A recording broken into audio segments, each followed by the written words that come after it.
LionelMedia.com is his website. Lionel is a legal analyst, former prosecutor, and commentator on New York's Heritage Pix 11 News.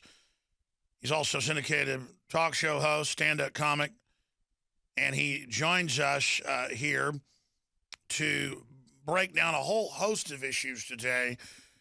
But first off, Obama's supposed to get authorization from Congress for military strikes.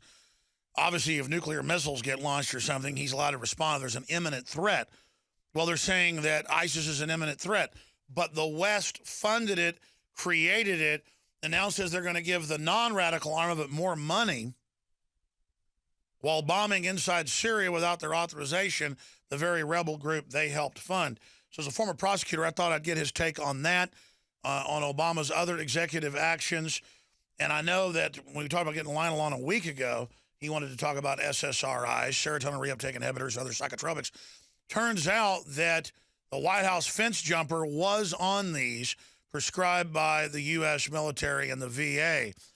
So very, very interesting on that front as well. Lionel, what do you want to tackle first? The president and the unitary executive, or the fence jumpers and the fear the empire has? Now talking about checkpoints, miles around the White House.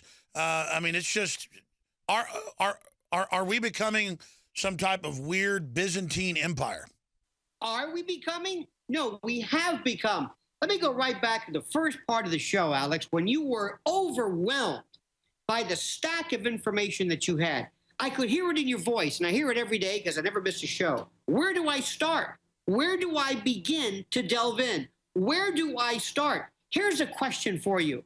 Name one story, one issue, one story, one piece of fact or data that absolutely was reported perfectly by the mainstream media. Go ahead, take all the time you want. Other than fantasy football, the Kardashians, Ray Rice, Adrian Peterson, NFL. Aside from that, name one story in your stack that the mainstream media covered, even addressed. Take all the time in the world you want. Answer none. Why is that? Why? Because the public's so dumbed down, the media is now so dumbed down, and the world's so complex. They have articles in the stack like, we don't know what Obamacare does, and we don't know if it's working, and we don't know what's happened, and we don't know what's happening on the border, and we don't know who we're fighting or who we're funding. It does seem like the disintegration of society. And I can hear it in your voice. You're saying, why aren't there people banging on your door saying, wait a minute, where's that source? Why aren't people slamming their brakes on their cars saying, I want to know this? Let me talk about something, if you could, and I think you've talked about it before, this notion called hydro-imperialism. Now, one of the greatest, I think, gifts that we as sentient human beings and adults can give the world is to let them know something that perhaps maybe they didn't know. And you've got to know this, and I'm sure you do, that whenever the government says something, like Pilger's Law says, never believe anything until it's officially denied. Yes. When they say that we're going someplace for a particular reason, that's the cover. So I ask people, why do you think ISIS or ISIL or IS or FSA or Al-Nusra Fund or AQI or IQA, why are we changing the name? What do you think this is about? It's not about terrorism. In the first wave of imperialism, it was gold. There's gold in them dar hills. Africa, the British. Second wave, post-industrial, oil made sense. Then the military began to be the Luca Brasi, if you will, of the American oil and petroleum industries and the world.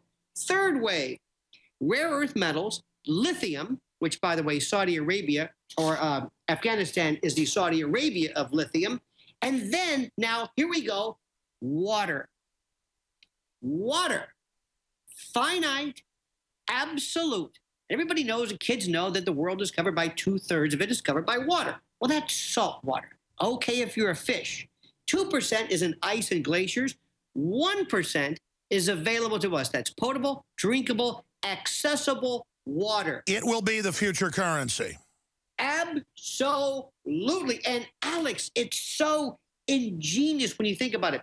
Let's go back to Muammar Gaddafi. And you said something, because I listen, Alex. I listen. Maybe I listen too much. I doubt that, but I listen. You said, isn't it funny how we change the names of things? Remember, it was Al-Qaeda. Not anymore. then ISIS, not anymore. Now ISIL. Then they go back and forth with ISIL. It sounds like characters from Yentl, ISIL, like a Jackie Mason routine. Now, Gaddafi. How many ways can you spell Gaddafi? They even did that to us. Mao Zedong, Beijing, Qatar. When Gaddafi was overthrown, right when he was all of a sudden crazy, when he's wearing the Sergeant Pepper outfits, there is the Nubian sandstone aquifer underneath, right there in Libya. Maybe, Alex, maybe, just so happens to be the largest freshwater aquifer in the world. In the world. He had spent $25 billion to take Libya, which is 95, 96% basically desert, and make it arable, make it usable. Iraq, go back to biblical times, the Fertile Crescent, Tigris and Euphrates, the Garden of Eden. This was water. This is the currency now, in addition to the aforementioned. So when we go to a country and we decide to either invade or liberate or whatever particular parlance you want to use, I'm a lawyer by profession, and you have studied the law as well. You know that when you buy property, you have air rights.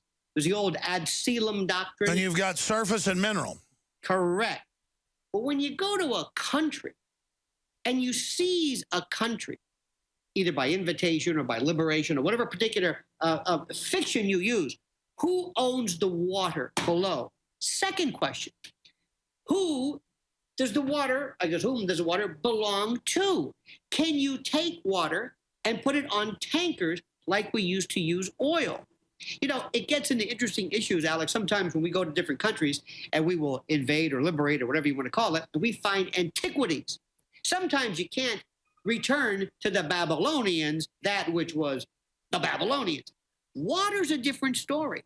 So if we go to Iraq or Iran or Syria or wherever, and by the way, let me remind you that why Israel, in its existential fight, something we have not really realized yet, if the Golan Heights were to be either reassumed or taken back or whatever particular parlance you want to use by Syria, that's 40% of Israel's drinking water.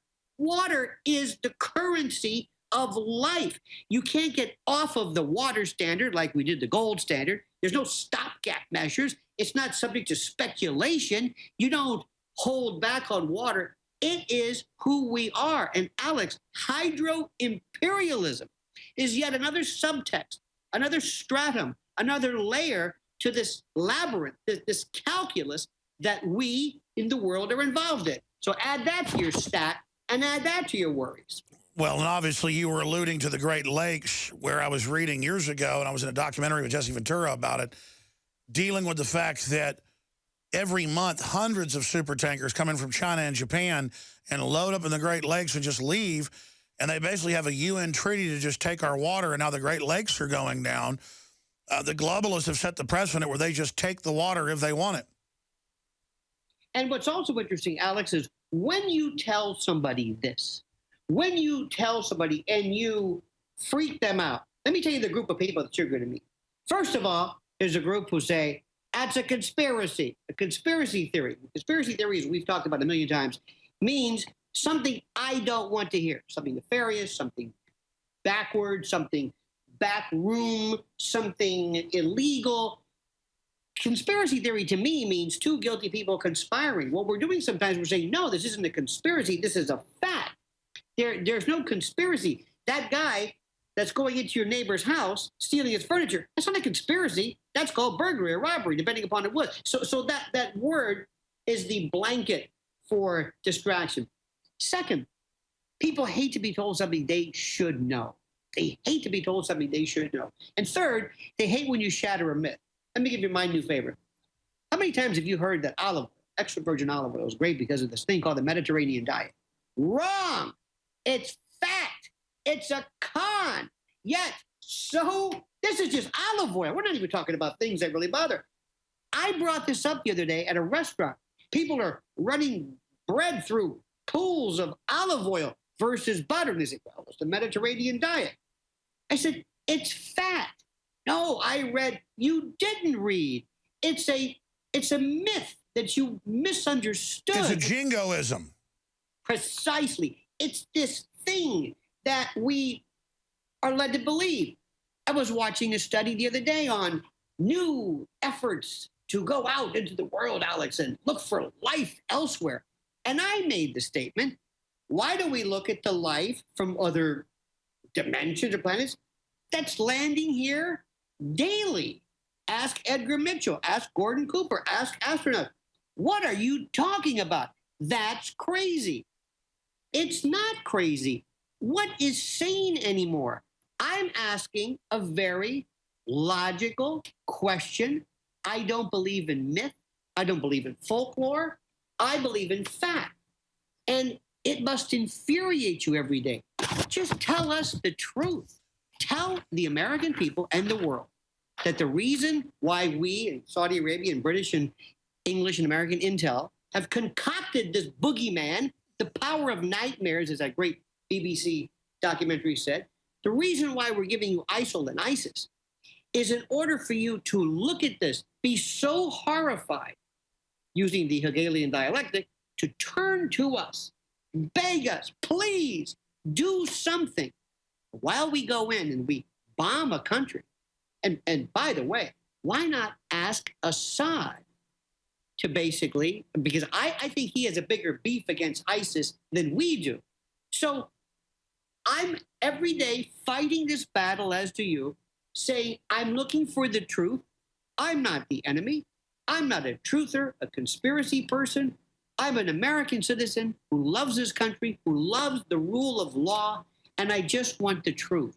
And I don't want any more of our brave men and women sent to be the Luca Brasi, the enforcer for some asset-stripping globalist financier, jackal, or whatever particular phrase you want to call it. And expanding on that, Lionel's our guest from LionelMedia.com, syndicated radio host, TV host in New York City, and a lawyer, prosecutor in his own right. I saw articles in the New York Times, the London Guardian, just everywhere. Newt Gingrich was saying, all these elites were saying, the people are mad. They don't buy what we're doing anymore. There's a secessionist stuff going on. It's a crisis of the world order. And that things are breaking down. This weekend, I was at a meeting that had a lot of big executives at it. They were all concerned about their families. They were looking at getting out of the country. And these things were high level. So the elite even realizes, not one monolith, obviously, that things are really screwed up. I don't think the general public, though, realizes it yet. No. And when the bottom falls out of this untenable carrying capacity, whatever you want to call it, that we've reached, it is a time bomb. I mean, in your gut, what do you think is going to happen to civilization? Well, I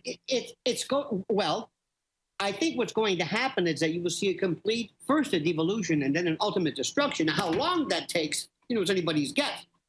The thing that I am amazed by, Alex, is I'm in New York City right now. And downtown, we had a group of people who I think deep down inside, they really, truly wanted to do something. And Alex, anytime somebody gets off their duff and goes out in the street, whether it's a party and whether they trash the place and don't clean up's another story. But whenever somebody stops tweeting or liking or posting or whatever, I'm heartened by that. And I wanted to go and ask these people, do you realize the con that you are being a part of? Just like people who believe, and nobody's suggesting that ISIS or ISIL is nothing to worry about. You're talking about the big global warming march that just happened and they trashed everything? Exactly. If I see a picture of that polar bear on an ice cube that was an iceberg, if I see that one more time, and I try to explain to somebody, do you understand that what is happening is that the people involved, the people who are there to make money on carbon trading, carbon exchange, carbon currency, Al Gore, Maurice Strong, the usual cast of characters, people you've never really heard of or thought of. In order for them to... Stay there, Lionel. I want to have you finish up on this. It's so ridiculous. We'll be back. Here in my stack, in fact, I found the article. Here it is. This is out of Chicago Tribune. Google severs ties with conservative group over climate stance. And it just basically said they won't do business with them or operate with them or do web platforms with them. because, quote, no one questions that global warming and climate change is real. Google is breaking ties with the American Legislative Exchange Council, a prominent network of conservative state legislators that, among other projects, works to roll back laws that promote solar and wind power, the company's chairman said Monday. The decision marks a major victory for the Campaign for Environmentalists. And it just goes on. Censoring, not letting gun shops have bank accounts or things like this is real draconian authoritarianism. You can say, well, Google's a private company, so is Microsoft. Let them do what they want. Okay, well then if somebody doesn't like someone's sexual persuasion, are you not going to sell them a house and say, well, it's your free market right? The so-called left tried to pioneer, they claim, it was really Republicans, and I'm nonpartisan, that's just a fact, the Civil Rights Act and other things, so many issues where they're claiming they're trying to stop discrimination, but now there's a whole nother level of it. And they say in the article, climate change denial will not be tolerated. Like they're saying it's Holocaust denial or something.